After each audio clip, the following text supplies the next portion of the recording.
Hola, ¿qué tal? Bienvenidas y bienvenidos. Es muy grato contar con su presencia en un espacio creado para ustedes. El conversatorio del día de hoy se titula Ambientes académicos protectores, prevención institucional del riesgo psicosocial. Mediante esta conversación con expertos invitados, vamos a descubrir uno de los muchos objetivos que tiene el Programa Institucional de Mejora de Ambientes Académicos, PIMA, del Instituto Mexicano del Seguro Social. Un ambiente académico protector tiene como pilar fomentar espacios educativos donde los estudiantes, los docentes y el personal administrativo puedan desarrollarse sin miedo a violencia, discriminación, abuso de poder o dinámicas dañinas a través de un clima de respeto con relaciones de poder reguladas que eviten intimidación y o acoso. Normas claras sobre convivencia, evaluación y responsabilidad académica y una carga académica razonable donde no se generen expectativas desproporcionadas o sobrecarga académica crónica. Por eso, la Coordinación de Educación en Salud del Instituto Mexicano del Seguro Social ha generado iniciativas y programas que nos ayudan a garantizar el objetivo de la prevención institucional del riesgo psicosocial. Y para sumergirnos más a profundidad en este tema, presento a nuestros honorables y expertos invitados. Con nosotros, la doctora Brenda Leticia Balbuena Guzmán. Ella es especialista en medicina familiar por la Universidad de Guadalajara y maestra en educación, neurocognición y aprendizaje. Actualmente es directora del Centro de Investigación Educativa y Formación Docente Institucional del IMSS OAD Jalisco. Al doctor Sergio Galán Cuevas, quien estudió la licenciatura en Psicología Social en la Universidad Autónoma Metropolitana. Cuenta con la maestría en Psicología Experimental y el doctorado en Psicología por la Universidad Nacional Autónoma de México. Actualmente profesor investigador en la Facultad de Psicología de la Universidad Autónoma de San Luis Potosí. Así también es un gusto presentar a la doctora Silvia Janet Vega González, especialista en medicina de urgencias por la Universidad Autónoma de Chihuahua, maestra en educación basada en competencias y cuenta con un máster en cuidados paliativos por la Universidad Cardenal Herrera de España. En este momento desempeña el cargo de coordinadora auxiliar médica de educación en la OA de Chihuahua. Es un gusto coincidir con tres grandes expertos quienes nos aportarán sus conocimientos y experiencias sobre la prevención del riesgo psicosocial. Sin más preámbulo, iniciaré preguntando a la doctora Brenda Leticia Balbuena Guzmán. ¿Cómo nos puede definir el riesgo psicosocial en los ambientes académicos desde una perspectiva institucional? ¿Y de qué manera el Programa Institucional de Mejora de Ambientes Académicos contribuye a su prevención? Adelante, doctora. Muchas gracias. Un gusto saludarlos. Agradezco infinitamente esta invitación al conversatorio. Y bueno, comienzo compartiéndoles una frase en donde decimos que la formación médica no debe ser un proceso de supervivencia, sino un proceso de fortalecimiento profesional. Desde una perspectiva institucional, hay que reconocer que el riesgo psicosocial en el área de la salud ha sido históricamente normalizado. Por mucho tiempo se ha pretendido justificar que ambientes académicos hostiles son normales bajo este argumento de que existe un alto grado de responsabilidad sobre la vida humana.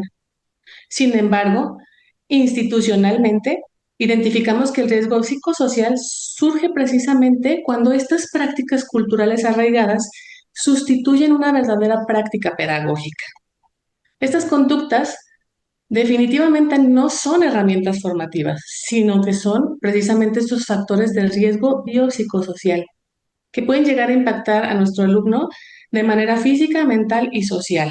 Algunos ejemplos que estamos acostumbrados a escuchar es, por ejemplo, el derecho de piso, ¿no? La creencia de que el sufrimiento va a validar el aprendizaje o el silencio jerárquico, el miedo a preguntar o señalar un error por temor a las represalias o la invisibilización. Tratar al alumno únicamente como una fuerza de trabajo y no como un profesional en formación. Derivado de esto nace precisamente el Programa Institucional para la Mejora de Ambientes Académicos, PIMA, ¿sí? El cual no nace como un reglamento de control, sino como una estrategia de sensibilización, de acompañamiento y sobre todo de prevención para romper este círculo cultural en el que nos hemos sumergido históricamente. Su contribución a la prevención se basa en entender que esta educación para la salud no debe de ser sinónimo de sufrimiento, sino de una formación de excelencia en un marco de respeto en cada uno de los integrantes del ecosistema. Este programa actúa a través de tres pilares fundamentales, ¿sí? La capacitación y la conciencia. Trabajamos tanto para que los docentes como los alumnos identifiquen que la jerarquía médica debe ser operativa y de enseñanza, nunca una herramienta para una presión psicosocial. También trabajamos en busca de la corresponsabilidad en todos los niveles. El PIMA involucra a todo el ecosistema, que va desde las altas autoridades, las instituciones educativas externas, hasta los alumnos, los docentes, el personal operativo. Sensibilizamos a toda esta cadena de mandos que un ámbito sano debe de ser y será siempre el ambiente más seguro para el paciente. Y bueno, también se busca este seguimiento cercano y humano. Es muy importante porque seguimos el desarrollo de la educación en unidades médicas para detectar estas prácticas y sustituirlas por buenas prácticas en educación que favorezcan a esta retroalimentación formativa, esta retroalimentación digna.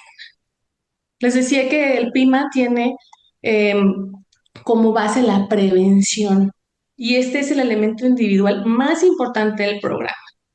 ¿Sí? Porque es una herramienta que nos va a ayudar a asegurar la pertinencia a nuestra comunidad médica y que esta comunidad no dependa de una resistencia al maltrato, ¿no? Sino del compromiso con el conocimiento y la calidez humana. Eso es muy importante. Y bueno, el PIMA tiene algunas estrategias de sensibilización muy importantes para responder precisamente a todos estos factores de riesgo psicosocial. Y existe estas estrategias a tres niveles de autoridad, básicamente. La primera es la dignificación del rol docente, ¿no? Sensibilizar al profesor de que su autoridad emana de su competencia, de su saber, y no del poder sancionar o someter, ¿sí? Otra es la seguridad psicológica como seguridad al paciente, y ese es un argumento irrebatible. Es súper importante un residente, un estudiante, un alumno de cualquier área de la salud que tiene miedo a su superior, tiene más posibilidades de ocultar un error clínico y lo cual puede poner en riesgo a la seguridad del paciente. Entonces, un ambiente sano es igual a un paciente seguro. De ahí la importancia. Entonces buscamos precisamente este acompañamiento y no persecución. Debemos entender que el programa institucional para la mejora de los ambientes académicos ofrece dentro de las unidades médicas que forman parte de estas áreas de formación académica para el área de la salud, puedan observar cómo es un efecto espejo, ¿no? De su propia dinámica. En el Centro de Investigación Educativa y Formación Docente nos sumamos precisamente a este programa institucional a través del desarrollo de cursos que fortalezcan estos ambientes educativos, en donde tratamos de darles a los docentes herramientas para identificar estos factores de riesgo psicosocial y puedan erradicarlos por completo de su práctica educativa dentro de los ambientes clínicos y fortalecer estos ambientes para que el ecosistema sea un ecosistema de bienestar. Muy bien, doctora, le agradecemos su participación. Y si bien es de destacar ese ambiente, ese ecosistema que usted nos ha expuesto en esta pregunta, ya que un ambiente académico sano nos da un ambiente más seguro para el paciente y esta se basa en la relación del binomio médico-paciente. Le agradecemos mucho su intervención, doctora. En este ejemplo, que es un eje rector en el ambiente académico en áreas de salud, doy en el mismo contexto la siguiente pregunta a nuestro experto en el área de psicología, el doctor Sergio Galán Cuevas. Desde la experiencia y la evidencia post-COVID, ¿qué aprendizajes organizacionales son claves para fortalecer ambientes académicos protectores y cómo pueden incorporarse a los ambientes académicos saludables? Adelante, doctor. Muchas gracias por la invitación. Lo que tendríamos que observar que como resultado de la pandemia que acosó a nuestro planeta hace algunos años de una manera muy importante, pues creo que debemos de revisar nuestros aciertos y nuestros errores. Tuvimos muchos aciertos, tuvimos algunos errores que me parece imprescindible que tenemos que enfrentar para poder corregir y de esa manera, pues la siguiente pandemia, que necesariamente llegará en el futuro, no sabemos en qué momento, pero seguramente habrá nuevas pandemias que acompañen a la humanidad, sí, tendremos que prepararnos cada vez de mejor forma. En ese sentido, entonces me gustaría observar varias condiciones derivadas de esta problemática. Primero, que en un periodo de tiempo muy breve, sí, apareció un nuevo virus, el SARS-CoV-2, sí, luego empezamos a observar una enfermedad que fue la del COVID-19. Posteriormente identificamos algunas formas de protegernos contra este nuevo virus, sí, empezaron a implementarse vacunas y vacunamos a una gran cantidad de población.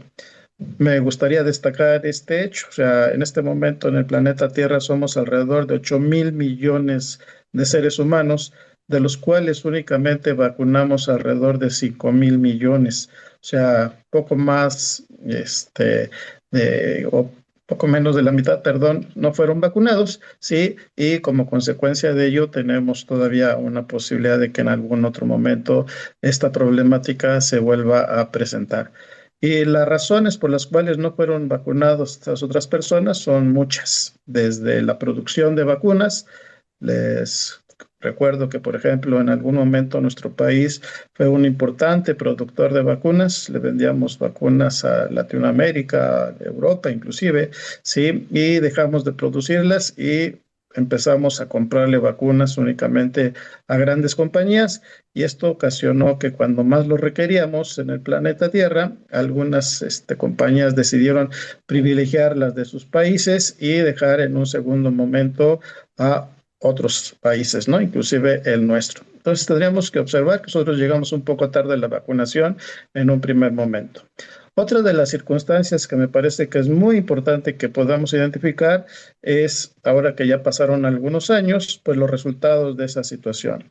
Lamentablemente fallecieron muchos mexicanos, tuvimos un sobreexceso de mortalidad de una manera muy importante, pero también podemos identificar que la mayor parte de las personas que murieron eran lamentablemente adultos mayores, ¿sí?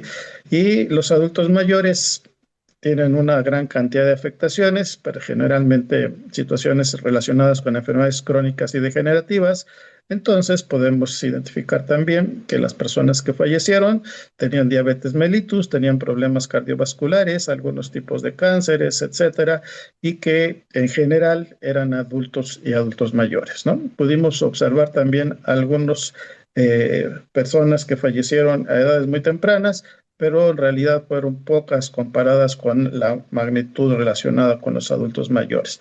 Entonces, esto nos lleva a observar distintas circunstancias también muy interesantes que pareciera ser que los virus tuvieron predilección, por llamarle de alguna razón, o de alguna manera a las personas adultas mayores y descuidaron a los menores de edad, lo cual también tendríamos que identificar todas esas situaciones que permiten ese tipo de condición, ¿no?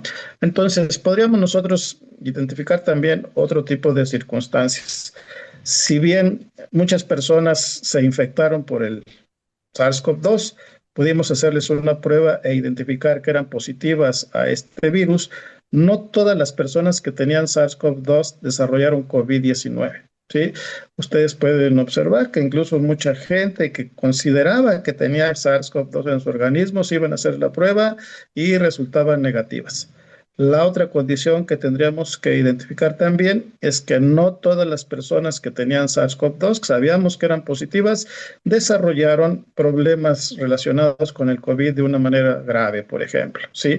Algunas tuvieron afectaciones menores, ¿sí? Y posteriormente, algunas de ellas ya fueron vacunadas o fuimos vacunados y se retuvo, se contuvo la problemática relacionada con esta pandemia. Entonces, como podemos empezar a identificar, hay determinantes que tenemos que, pues, poder ponerlos en el lugar apropiado para poder trabajar después con ellos, ¿sí? Uno de ellos podría yo decir que hay determinantes biológicos que podrían afectar el binomio salud-enfermedad, que es muy claro. Sí, pero también existen otro tipo de determinantes como podrían ser los sociales, ¿no? Las condiciones que ustedes pueden identificar que se generaron cuando se aisló a toda la población mexicana. Pudimos ver problemas de otra índole, por ejemplo, situaciones relacionadas con la violencia como nunca se habían visto, la violencia incluso en el hogar, ¿no? Nuestros servicios de atención a mujeres violentadas, por ejemplo, estuvieron a un tris de ser sobrepasados, ¿sí? Por esa condición. Pudimos observar problemas asociados a depresión, ansiedad, que estaban presentes en la población de nuestro país y que no teníamos manera de darle la atención correspondiente también. Entonces, todas esas cosas se van conjuntando y observamos entonces otros determinantes que no nada más son los biológicos, sino podemos ver las condiciones sociales. Podemos identificar también algunas otras situaciones relacionadas con la problemática de presentar esta patología. Por ejemplo, personas que tuvieron que ser ingresadas a nivel hospitalario cuando ya los problemas respiratorios eran muy intensos, pudimos también identificar algunas otras condiciones. Lamentablemente, no en nuestro país, pero sí en algunos otros, las personas que ingresaban a los hospitales se les podía medir, entre otras cosas, por ejemplo, el cortisol. Esta hormona que genera nuestro organismo la podríamos medir en saliva, la podemos medir en la sangre, la podemos medir en el cabello y podríamos identificar que está muy asociada a niveles de estrés. Entonces, entre mayor nivel de cortisol tengamos en el organismo, pues seguramente mostraremos más condiciones relacionadas con el estrés. Y como ustedes pueden identificar, el estrés ha generado una gran cantidad de afectaciones en las personas que viven esta situación. Digamos que se ha convertido en un cofactor que provoca alteraciones de una manera muy relevante. Por ejemplo, la situación de la gente que ingresábamos a los hospitales porque requerían atención ya de vías respiratorias complicadas, ¿sí? Pues entonces podíamos identificar cuando menos dos tipos de personas que ingresaban, las que presentaban altos niveles de cortisol y las que presentaban bajos niveles de cortisol. Pudimos observar que entonces la estancia hospitalaria era mucho mayor en las personas que tenían bajos niveles de cortisol y las personas que tenían altos niveles de cortisol, pues se complicaban, muchas de ellas fallecieron en esa circunstancia y por lo tanto tendríamos la posibilidad de poder identificar si hubiéramos podido colaborar de una manera apropiada y oportuna para disminuir los niveles de cortisol en la gente que padecía de COVID-19. Y obviamente hubiéramos esperado observar una disminución en las situaciones de mortalidad. Entonces, como pueden ver, este tipo de situaciones, de determinantes que yo llamaría conductuales de la salud, pues son también importantes que las atendamos en tiempo y forma. Otra de las cosas que me gustaría señalar también es que esta problemática del COVID nos enseñó que no solo tenemos la obligación de atender a la población en general, sino que también estas condiciones afectaron al grupo del equipo de salud que atendía a toda esta condición del COVID-19. Pudimos observar, lamentablemente, compañeros enfermeras, médicos, otros profesionales que están trabajando cuestiones de salud que fueron afectados por el COVID-19 y lamentablemente o fallecieron o tuvieron algunas complicaciones derivadas de esa situación. Entonces, como pueden ver, aquí también tendríamos que empezar a considerar que es muy, muy importante atender al equipo de salud, tratar de mantener en las condiciones más apropiadas al equipo de salud para que de esa manera pues podamos darle cada vez una mejor atención a la población. Si esto es así, si tenemos que ocuparnos y preocuparnos por el equipo de salud, pues tenemos que saber cuáles son las acciones que habría que llevar a cabo para poder identificar en tiempo y forma y reducir los riesgos, ¿no? Hoy podemos observar, por ejemplo, situaciones derivadas de condiciones de ansiedad, de depresión, de estrés, por ejemplo, cómo se presenta eh, de una manera muy relevante en el sector del área de la salud. Si identificamos, por ejemplo, suicidios y comparamos cómo se comporta este fenómeno en la población abierta y cómo se comporta en el área biomédica, yo diría que pues, las tasas que reportan son más altas en el ámbito del sector salud que en la población abierta. Entonces, deberíamos de poder observar también que algo estábamos generando en nuestros sistemas de enseñanza-aprendizaje y en los hospitales y en las instituciones de salud en general, podríamos generar condiciones para que eventualmente una persona del equipo de salud tomara la decisión de intentar o de lograr quitarse la vida. Entonces, como pueden ver, esta situación también involucra que le pongamos atención a nuestros propios recursos humanos, ¿sí? Y que podamos entonces garantizar primero la salud emocional, la salud mental de la gente que está en el sector salud, para que posteriormente pues podamos generar hacia el público en general estas condiciones. Tenemos que enseñarles algunas cosas. Por ejemplo, podríamos observar que en este momento el IMSS nacional tiene a su cargo aproximadamente 80 millones de mexicanos. Pero de esos 80 millones de mexicanos, aproximadamente el 70% tienen problemas de sobrepeso o de obesidad.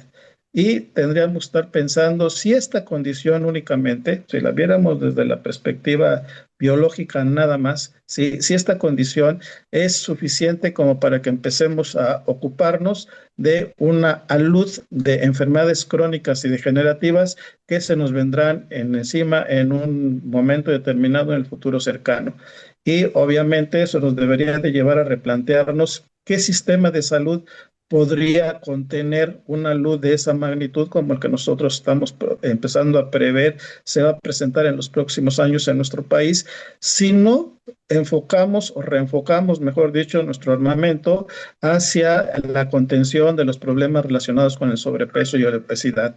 Yo diría que debemos dejar de pensar que el sobrepeso y la obesidad son un problema de estética para situarlo nuevamente en una situación de salud. Las personas debemos de cuidar de nuestro peso, ¿sí? Para que nos podamos mantener sanas. En la medida que no lo hacemos, creo que estaríamos contribuyendo a desarrollar problemas crónicos y degenerativos muy importantes. Entonces, eso nos permite observar, por ejemplo, todos nuestros pronósticos se enfocan en la situación de todas las enfermedades crónicas, cómo van a crecer. Y por lo tanto, tendríamos que estar observando con qué recursos vamos a enfrentar esos problemas.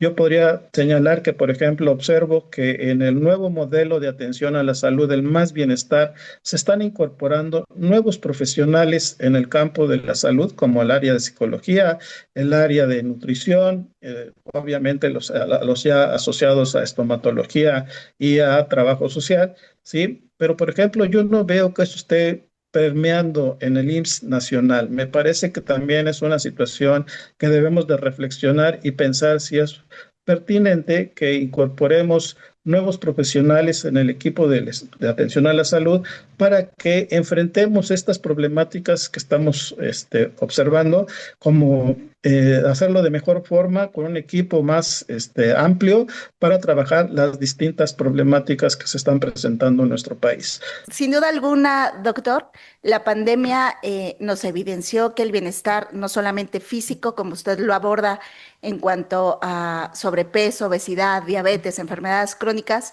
sino también hacia el bienestar psicosocial, no es un extra, sino un componente esencial en el rendimiento y la permanencia académica. Y el IMSS ha tratado de introducir a través de muchos programas, pues el que a los estudiantes, a los docentes y también a personal administrativo involucrado en este proceso de enseñanza-aprendizaje, pues puedan darse atenciones psicológicas, de nutrición, psiquiátricas. Todo esto vino a raíz de una pandemia que nos mostró que el componente esencial de un estudiante debe estar vigilado en todas sus áreas. Le agradezco mucho su intervención, doctor.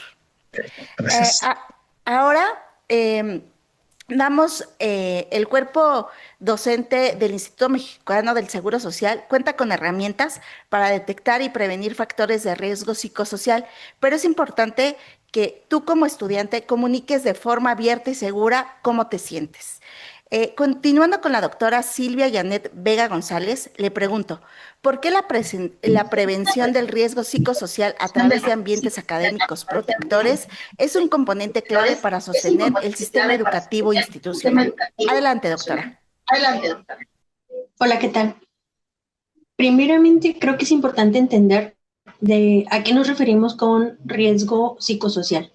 Y como mencionaba el doctor, pues en los últimos años hemos visto una gran modificación en las enfermedades de salud mental. Entonces, organizaciones tan grandes, internacionales, como la Organización Mundial de la Salud o la Agencia Europea de Seguridad y Salud en el Trabajo, en nuestro país, ya contemplados en la norma oficial mexicana número 35 de factores de riesgo psicosocial en el trabajo, contempla que la organización en el trabajo y el entorno social de cada individuo influye de manera directa en el desarrollo o en el desempeño que tienen en el trabajo. Y al ser esto unas organizaciones de tipo internacional, quiere decir que no se limita solamente al trabajador de la salud o a los estudiantes de la salud, sino que contempla a todas las personas trabajadoras en el mundo.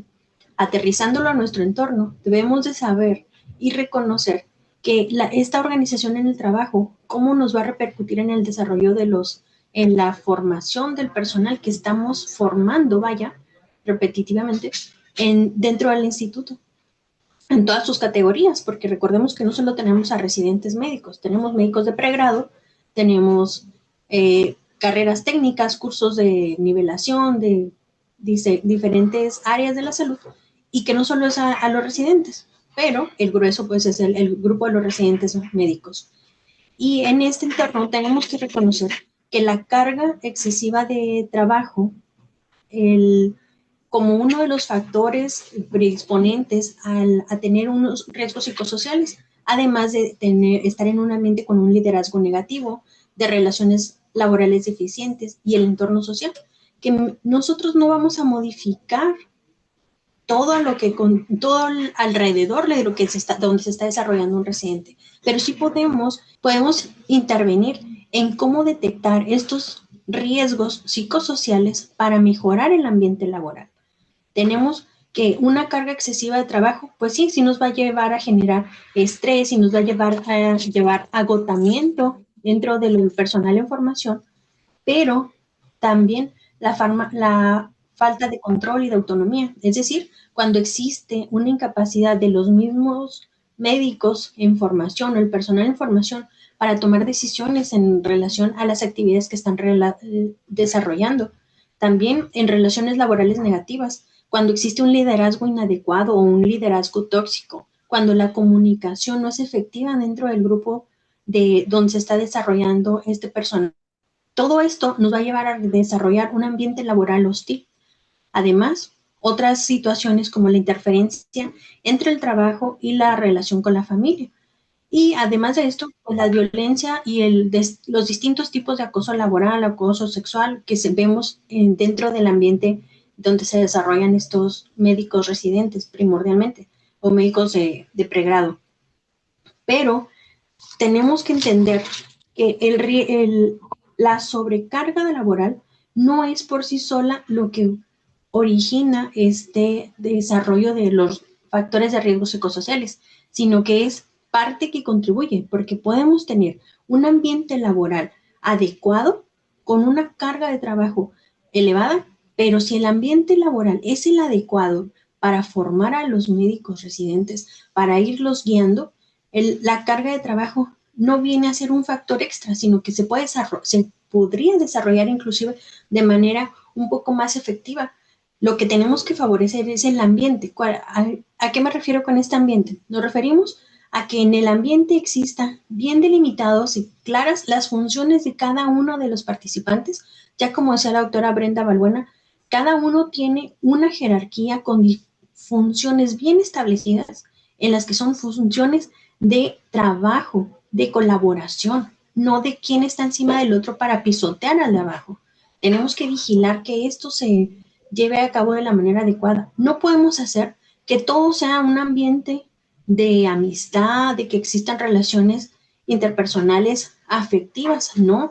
Se trata de que cada quien tenga respeto por el trabajo propio y por el respeto del compañero. Tenemos que hacer que los médicos residentes, el personal de información, sea responsable de lo que hace y al referirme responsable de lo que hace, incluimos todo lo que nos toca hacer y todo lo que no nos toca hacer y que dejamos de realizarlo dentro de un equipo de trabajo para que esto pueda, para que el ambiente laboral pueda ser un ambiente laboral favorable. Cada uno tiene que asumir las actividades o el rol que le corresponde dentro del equipo y de esta manera, en el respeto al uno mismo y al compañero enseguida, vamos a mejorar un mejor ambiente.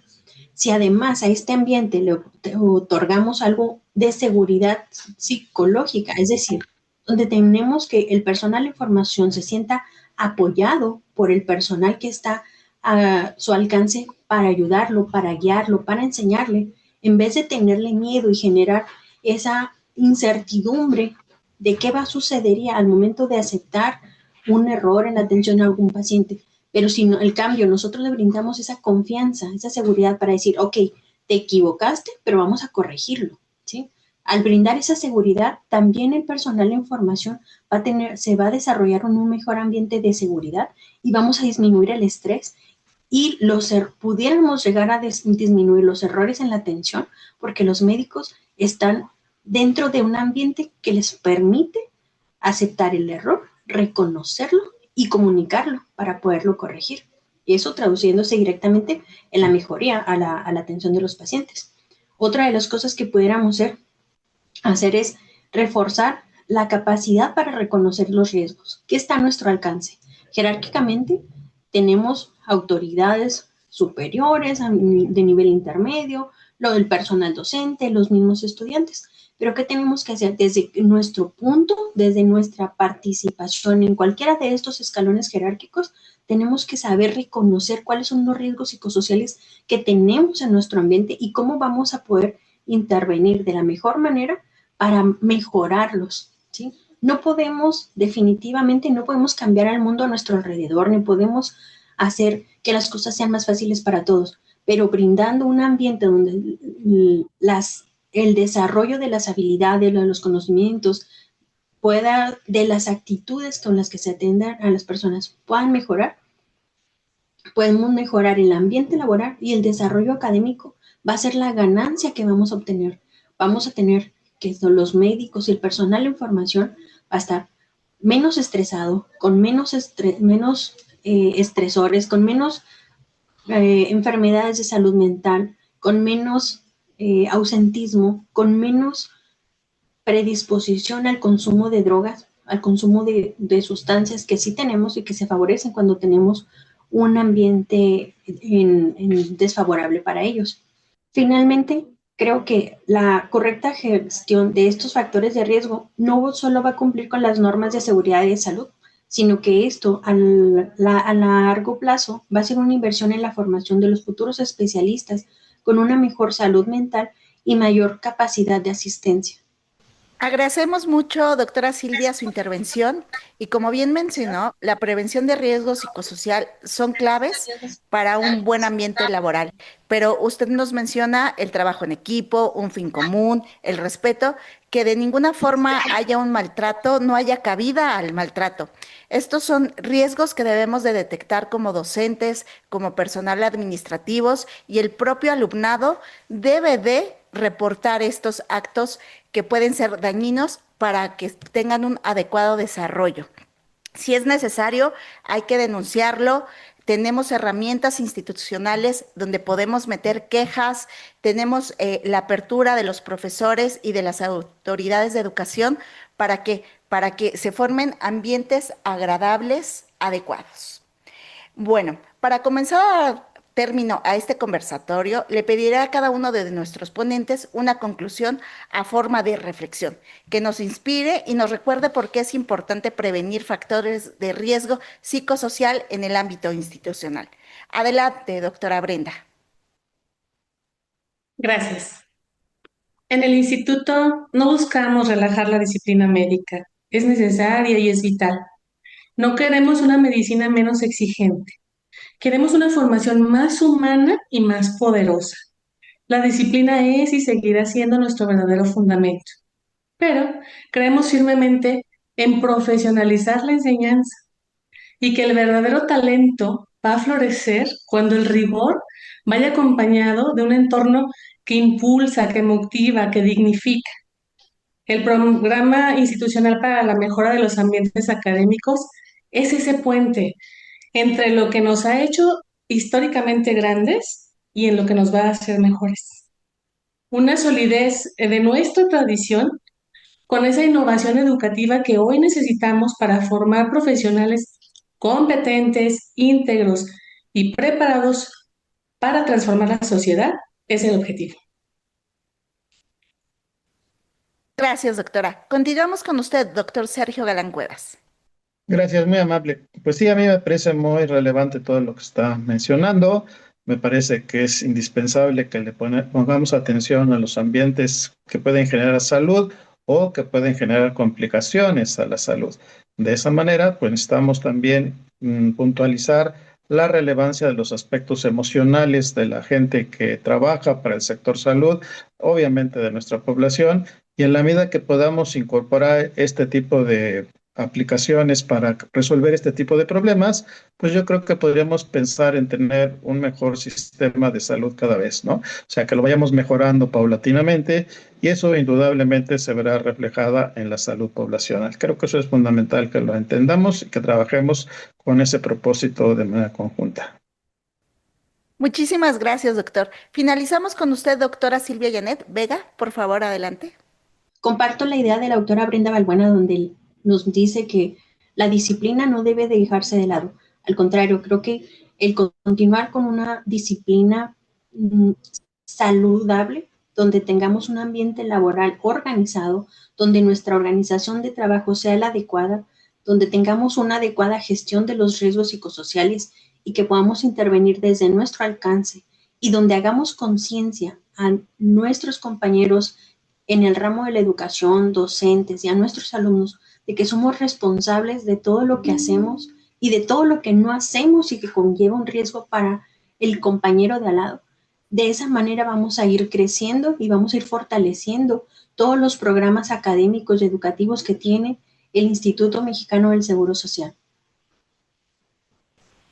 Muy bien, agradecemos a nuestros invitados por las aportaciones tan valiosas al tema que hoy desarrollamos y en nombre de la Coordinación de Educación en Salud, la División de Formación de Recursos Humanos para la Salud y el Área de Calidad Educativa en Salud del Instituto Mexicano del Seguro Social, esperamos que este encuentro aporte tanto que se pueda ver reflejado en una mejora de los ambientes académicos de todo nuestro personal en formación. Sin más, me despido invitándolos a que consulten este y otros conversatorios a través de la plataforma Saber IMSS. Hasta pronto.